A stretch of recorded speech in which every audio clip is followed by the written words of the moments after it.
Olá pessoal, bem-vindos à nossa videoaula do curso de álgebra linear, tá certo? Hoje nós iniciaremos um novo tópico, né, continuando o conteúdo da unidade 1, certo? Falaremos hoje sobre inversão de matrizes.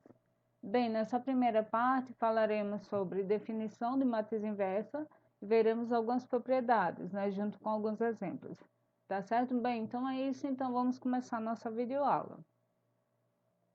Considere as matrizes A, né, 3, menos 2, menos 1 e 1, e B, 1, 2, 1 e 3. Duas matrizes quadradas de ordem 2. Se a gente multiplicar essas matrizes, a gente vai ter como resultado o seguinte, né, utilizando aqui a definição de produto, certo? Multiplicando linha por coluna, né, a gente vai ter como resultado essa matriz aqui. Gente, que matriz é essa? Vocês lembram? Essa aqui é a matriz identidade de ordem 2, certo? Isso quer dizer que quando eu multiplico a matriz A pela matriz B, eu obtenho a matriz identidade. Além disso, a gente tem o seguinte, se a gente multiplicar agora B por A, né, a gente vai obter como resultado, utilizando aqui a definição de produto de matrizes, a gente também obtém a matriz identidade. Isso quer dizer que essas matrizes, elas são comutativas em relação à multiplicação, que a gente sabe que é uma propriedade que nem todo produto matriz satisfaz, certo? Então, por que essas matrizes satisfazem essa propriedade? Bem, do exemplo anterior, a gente pode observar o seguinte, ó.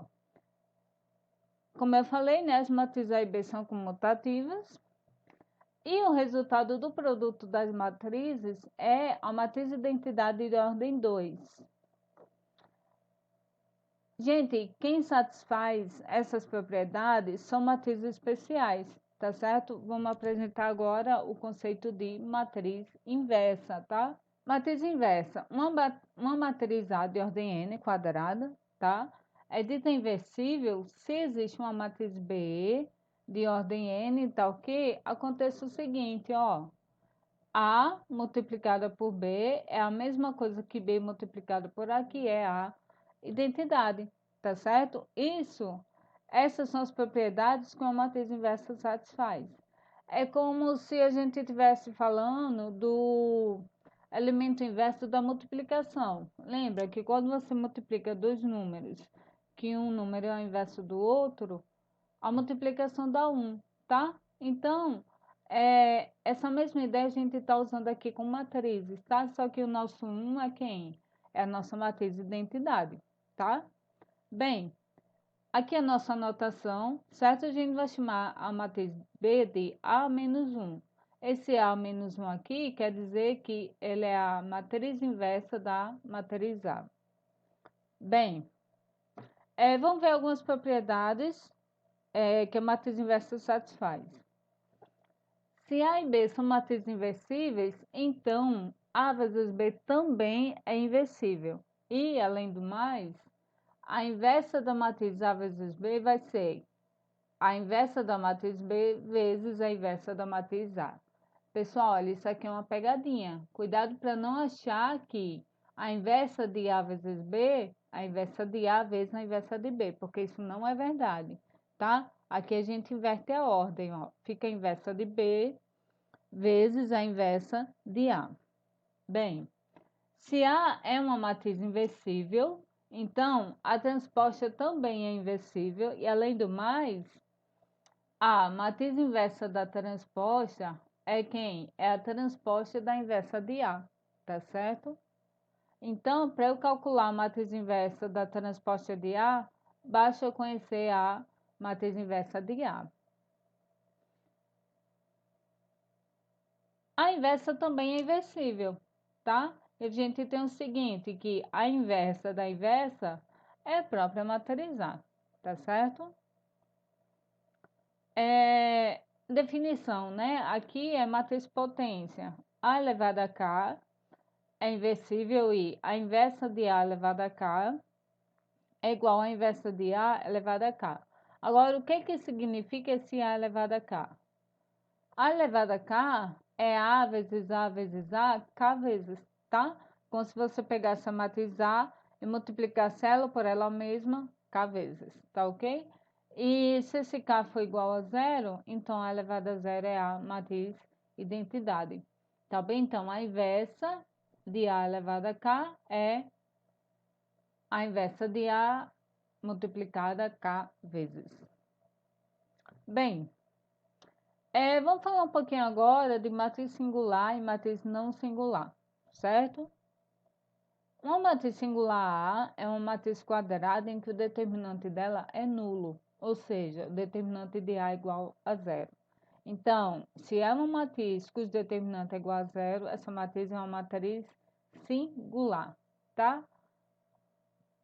E a outra definição, se o determinante de A é não nulo, ou seja, o determinante de A é diferente de zero, então a matriz ela é dita não singular. Ó, vamos ver aqui esse exemplo, né? Dada essa matriz A aqui, eu quero verificar que ela é singular. Gente, para a matriz ser singular, o determinante dela tem que ser zero. Então, se eu quero verificar que essa matriz aqui é singular, o que que eu faço? Calculo o determinante, não é a definição? Então, vamos lá. Calculando o determinante da matriz usando o método dos cofatores, tá? A gente vai ter o seguinte. A gente vai fixar aqui a primeira linha, certo? Então, pegando a primeira linha, eu vou ter o primeiro elemento da linha 1 é o 1. Então, vai ficar 1 vezes menos 1 elevado. Que elemento é esse? O elemento 1, 1, né? Então, vai ficar menos 1 elevado a 1 mais 1, vezes o determinante dessa submatriz, né? 5, 8, 6, 9, que é o que sobra quando eu tiro aqui a minha primeira linha e a minha primeira coluna. Mas, olha, o segundo elemento da linha 1 é o 4, então vai ficar 4 vezes menos 1 elevado. Que elemento é esse aqui? É o elemento da linha 1 e coluna 2, então vai ficar elevado a 1 mais 2. E qual é a submatriz que sobra? Olha, eu terei primeira linha, segunda coluna, então sobra 2, 8, 3 e 9. Mas, por último, pegando aqui o 7, né, o terceiro elemento da primeira linha, vai ficar menos 1 elevado. Que elemento é esse? O elemento linha 1, coluna 3. Então, vai ficar menos 1 elevado a 1 mais 3. E a submatriz aqui que fica é a matriz 2, 5, 3 e 6, tá? Então, calculando aqui esses determinantes, a gente vai ter, ó, menos 1 elevado a 2 é 1. 1 vezes 1 é 1. Então, fica somente o determinante, né? 5 vezes 9, 45. 6 vezes 8, 48. Tá?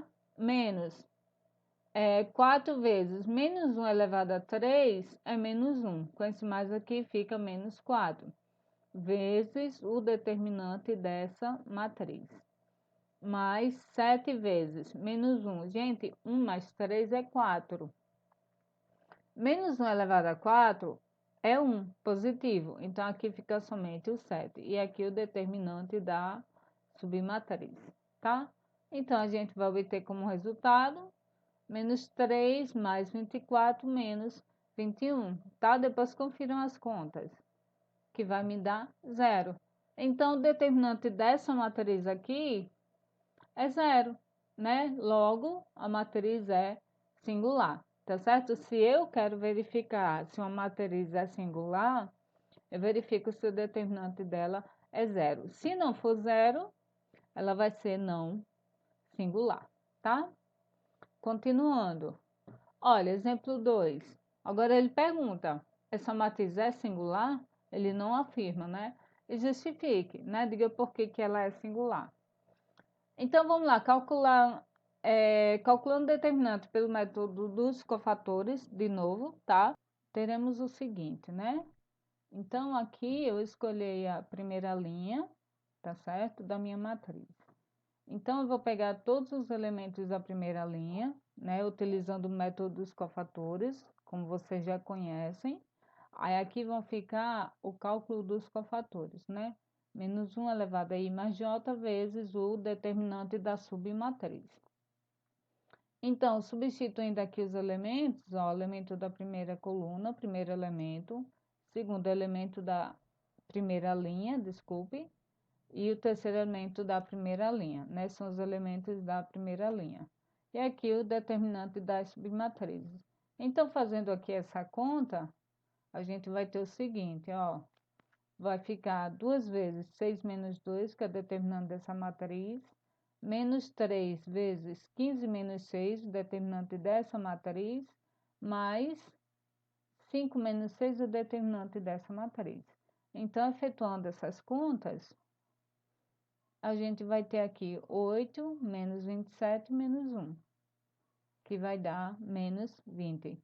Então, nesse caso, a gente tem que a nossa matriz ela é não singular, né? Porque o determinante dela deu não nulo, certo? Uma matriz é singular se o determinante for nulo e é não singular se o determinante for não nulo.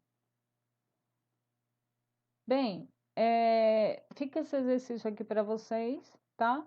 Verificar se essas matrizes aqui são singular ou são não singular. É o seguinte, eu estou aqui com a matriz 3 por 3. Eu preciso usar o método dos cofatores para calcular o determinante dessa matriz? Não, não precisa, tá? Você pode usar Sarri também, tá? Porque como a ordem aqui é 3, então não é necessário usar o método dos cofatores, tá? E aqui matriz 2 por 2, né? O determinante é simples e a gente já sabe como calcular. Bem, gente, então é isso, né? Essa foi nossa videoaula sobre o conteúdo de inversão de matrizes. Essa é a nossa primeira parte, tá? De uma série de 5 vídeos, onde nós veremos alguns métodos para cálculo de matrizes, mais algumas propriedades, entre outras coisas, tá? Aqui estão nossas referências bibliográficas, tá? Os livros que estamos usando como referências para a elaboração dessas aulas. Vocês podem consultar o livro da Neide Franco, né, na Biblioteca Virtual da Pearson, e o livro de álgebra linear, da coleção Bibliografia Universitária da Pearson também, tá certo? Então é isso, assistam as videoaulas quantas vezes for necessário para assimilação de conteúdo, façam os fichamentos, façam os exercícios deixados, tá certo? E refaçam os exemplos para tentarem entender bem tudo que foi falado, tá bem? Então é isso, bons estudos para vocês e até a nossa próxima videoaula.